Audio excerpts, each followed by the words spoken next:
So Connor, kind of wrap it up here. When you look at the off seasons from all of these teams, you can throw the Chiefs in there too. Which one kind of puts them in a better position heading into the draft? It's I saw this point a few days ago. It's not even just the AFC West for this point. It's the entire AFC. The entire AFC kind of just treaded water this offseason. Yeah. It was kind of I was trying to go through and see who had a good offseason that definitely improved their team. Maybe the Browns. Hmm. But there was no like slam dunk, yeah, they got better. It was a lot of that in the NFC. Which was interesting because the AFC definitely outperformed the NFC last year. The NFC won the Super Bowl, Hmm. but overall, the AFC probably was a better conference. But the AFC just kind of treaded water this year, and I think that's the same for the AFC West as well.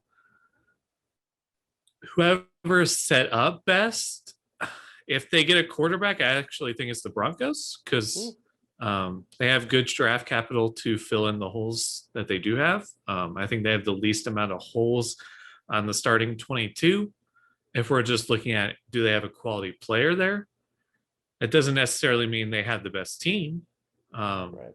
because you don't take into account, let's say, the talent of that player there or things like that. If they have talent at the proper positions, like the Chiefs have the talent at the proper positions, it's pass rusher, quarterback, wide receiver, and they have a top two tight end. It's like, yeah, you want it there.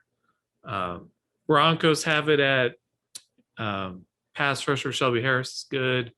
Pass rusher Bradley Chubb's good. But other than that, it's like, yeah, they have solid players, but they're not like elite guys. So it's like they need this roster that has very few holes and a better quarterback in order to actually get to the heights that the Chiefs get to. So I would just say it's kind of just a three-way tie.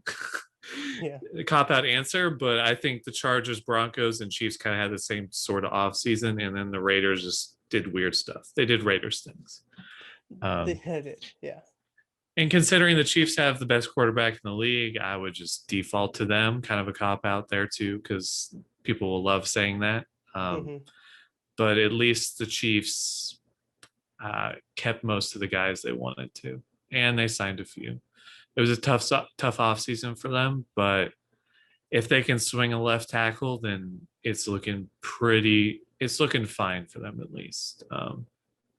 So I think I would lean them, and if they get a quarterback, I would say the Broncos Yeah. Pre Jaron Reed, I probably would have said, Broncos or and Austin Chargers. Blythe.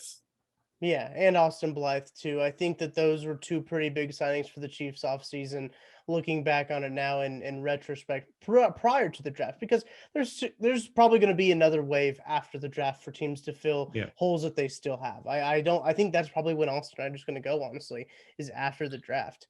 Um, interesting thing on that. The compensatory free agents don't count towards the compensatory formula. I believe it was a week after the draft, so May 5th. So expect a lot of the that wave to be after that date. Yes, yes, that is very interesting to know because I didn't know that Mhm. about that whole formula there. That's all fairly new because they just introduced the trading of compensatory picks. I believe in 2018 was the first year that they Yeah, did that. So there's still a whole lot going on new with compensatory picks. But the Chiefs, I think, have had a pretty treading water off season. But I do think that they got better in areas that they needed to get better. Obviously, left tackle was kind of a big hole going into it, and they haven't gotten better there. But I mean, upgrading at guard yeah. was important, upgrading at the defensive line, which I do think they have. I don't know if it's a permanent fix, right? Jaron Reed only signed a 1 year deal. So for this year, I think it works somewhat as a little fix to have Chris Jones slide out every couple of plays, every couple downs, and play on the edge there. It'll be interesting to see if they go edge in the first round or if they go tackle first round. The draft is really gonna dictate how this season goes, and we can't have any more stinker drafts. We can't have any more 2018 drafts from Brett Veach here. It seems like the way that it's trending, it seems like it's trending in the right direction, right? I'm not gonna say that I'm totally convinced Brett Veach is an expert drafter now, but the way that these recent draft picks have gone is kind of hard to tell with 2020 because they did have their third round pick opt out and they've only played for one season. But the way that things are going, it seems like he's kind of found his footing when it comes to drafting players. So I'm not too entirely worried about the draft because I know the Chiefs have their guys. They're going to get their guys, and it'll all be okay, really. Yeah.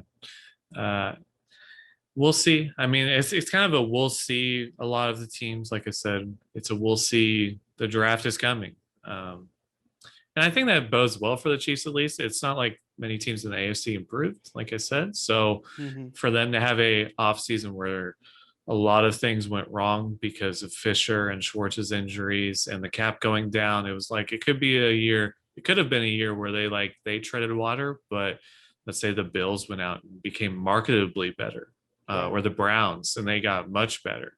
They didn't do that, so that actually bodes well for the Chiefs because if they can tread water, that might mean they're still the best team in the AFC.